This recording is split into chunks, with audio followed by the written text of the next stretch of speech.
रीवा की बहुचर्चित उदित infra company पर संकट गहराता जा रहा है। जानकारी मिली है कि कंपनी के बैंक खाते सीज कर दिए गए हैं और विभागीय टीमें किसी भी वक्त छापेमारी की कार्रवाई कर सकती है। सूत्रों का कहना है कि इस कंपनी का सीधा संबंध सिमरिया विधायक अभय मिश्रा के पारिवारिक सदस्यों से है। यही वजह है कि कार्रवाई को लेकर सियासी हलचल और तेज हो गई है। कंपनी प्रबंधन का कहना है कि उनके सारे काम वैधानिक तरीके से किए गए हैं और उन्हें जानबूझकर राजनीतिक षड्यंत्र के तहत निशाना बनाया जा रहा है। लेकिन यह दलील नई नहीं है। जब अभय मिश्रा और उनके कारोबार पर शिकंजा कसता है तब यही राग अलापा जाता है। गौरतलब है कि इससे पहले भी अभय मिश्रा को कई विभागीय नोटिस दिए जा चुके हैं, जिनकी कीमत लगभग करोड़ों रुपए है। लगातार विवादों और जांचों का सामना करने के बावजूद हर बार खुद को निर्दोष और बाकी सबको षड्यंत्रकारी बताना इनकी पुरानी आदत रही है। अब सवाल यही है कि अगर सब कुछ नियमों के तहत चल रहा था तो आखिरकार कंपनी के खाते क्यों सीज हुए? क्यों बार बार नोटिस और जांच का सिलसिला इनके दरवाजे तक पहुंचता है? यह महज संयोग है या कोई गहरी गड़बड़ी छुपी हुई है? फिलहाल जांच जारी है और प्रशासन चुप्पी साधे हुए है, लेकिन इतना तय है कि बार बार उठने वाला धुआं साफ इशारा करता है कि कहीं न कहीं आग जरूर है। कितनी रकम थी? मेरे परिवार से मुझे ये जानकारी हुई है। मैं अब कंपनी में नहीं हूँ, पर मुझे ये जानकारी हो गई है कि जो उदित इंफ्रा का अकाउंट था, उस उदित इंफ्रा का जो भी अकाउंट थे उनको इन्होंने आज सीज किया। तो ठीक है, उससे कोई दिक्कत नहीं होती है और सरकारी काम है, सर गवर्नमेंट कॉन्ट्रैक्ट का है, तो पैसे तो कभी बिल पेमेंट होता है, 30 करोड़ भी होता है, 50 करोड़ भी होता है, 10 करोड़ भी होता है, तो जो भी रहा तो उसको किया, उससे कोई दिक्कत नहीं। मैं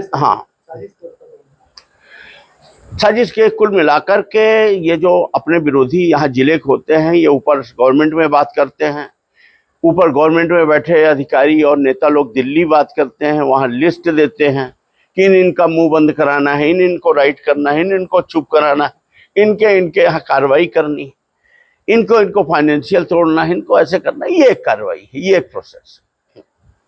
तो मैं तैयार हूं उसके लिए। मुझे तो इतनी समझ है ना कि जब आप सीज कर रहे हो तो कल आप आगे भी एक कदम बढ़ोगे ही, तो मैं तो उसका वेट ही कर रहा हूं। और आपके माध्यम से आप दिखाओगे तो उनको भी तो पता ही होगा कि हाँ, मुझे इस बात का अंदाजा है, भान है। धन्यवाद। अभी कोई इलेक्शन नहीं है, नहीं, अभी कोई इलेक्शन नहीं है। मैं ये भी नहीं कर रहा हूं कि हमारे यहाँ कुछ है। मुझे ऐसा अंदाजा इसलिए लग रहा है क्योंकि इधर उधर से हमको कई बार धमकवाया गया है, कुछ अधिकारियों के माध्यम से, कुछ यहाँ के माध्यम से, कि सब कुछ मिट जाएगा, इनकम टैक्स का छापा डलवा देंगे, ये करा देंगे, वो करा देंगे। अभी लेटेस्ट बात यह है कि इन्होंने अकाउंट जरूर सीज कराए, तो इससे मुझे एक ऐसा अंदाजा मिलता। धमकी मिली आपको? हाँ, वो तो मिलती है। प्रदेश में लगातार कलेक्टरों का ट्रांसफर हो रहा है, लेकिन रीवा कलेक्टर का 2 साल से ट्रांसफर नहीं, कलेक्टर मैडम का ट्रांसफर के देखिए, कलेक्टर मैडम का आचरण, बात व्यवहार, गरिमा अच्छा है, नो डाउट। लेकिन कार्यशैली आप भी समझ रहे हैं कि जब शिवराज जी की सरकार थी, शिवराज जी की सरकार के समय 3 अधिकारियों की यहाँ पोस्टिंग शुक्ला जी ने चुनाव को मद्देनजर रख करके करवाया था। इसमें एक सोनवाने थे जो उस समय जिला पंचायत सीओ थे, और एक एसपी महोदय थे, एक कलेक्टर महोदय थे। और इन्होंने चुनाव में वोटर लिस्टों पर वो करना, वोटों को जोड़ना घटाना से लेकर चुनाव में इन्होंने पूरी शुक्ला जी के हिसाब से काम किया था। और इससे बड़ा प्रत्यक्ष उदाहरण क्या हो सकता है? आप कोई बोल दें अगर गलत हो तो 7 बजे काउंटिंग खत्म हो जाती, 6 बजे रात को 11 बजे प्रमाण पत्र मिलता है। इंजीनियरिंग कॉलेज के अंदर लाठीचार्ज हो रहा, कोई रीजन नहीं, वेबसाइट में लोड है, पूरे प्रदेश को दिख रहा है कि 630 वोट से का अंतर हमें जीत चुका हो, लेकिन नहीं, क्लोजिंग नहीं करना। फिर एक बार अगर लॉकअप रूम में, इनका जो क्लॉक रूम होता है, वहां अगर पेटियां चली गई तो बिना चुनाव आयोग के परमिशन के वो निकाली नहीं जा सकती। वो एक तरह से कोर्ट की संपत्ति हो जाती है, न्यायालय, चुनाव आयोग भी नहीं, न्यायालय से उसकी अनुमति लेनी पड़ेगी। पर जबरदस्ती, चूंकि लाठी इन्हीं की, एसपी इन्हीं के, कलेक्टर इन्हीं के, और वो बार बार वो सोनवाने जी घुसते थे। हालांकि जनता चिल्ला के उनको बहुत विरोध करती थी तो भगना पड़ता था। फिर इन्होंने निकलवा करके दोबारा काउंटिंग कराई, उसमें भी मैं जीत गया। तो अंत में 6 घंटे तक ये तमाशा करना क्या था?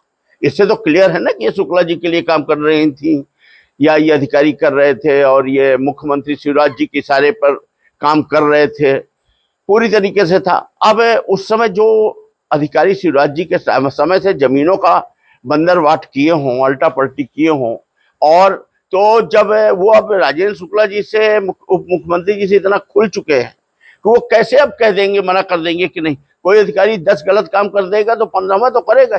आप इनका कार्यकाल उठा के देख लो, इसके पहले पूरा रीवा जितना बिका उससे ज्यादा इनके कार्यकाल में 3 साल में बिका, और अभी भी वही कार्यशैली। तो मेरा ये कहना है कि अब चूंकि मुख्यमंत्री बदल गए हैं, सरकार नई आ गई है, नए हिसाब का स्ट्रक्चर हो गया है, इसके बावजूद भी इन अधिकारियों का ना बदला जाना तो एक संदेह की बात तो खड़ा ही करता है, और उनकी कार्यशैली भी खड़ा करती है कि जो बोलने वाले लोग हैं, मतलब एक फॉर्मेट होता है विधायक का, जैसे समितियां होती हैं उसमें पक्ष का भी है विपक्ष का भी। विधायक को विधानसभा में कह दो ना कि सब विपक्ष के विधायक भाग जाओ, वहां तो नहीं भगा रहे हो आप, वहां तो हम बहस में हिस्सा लेते हैं।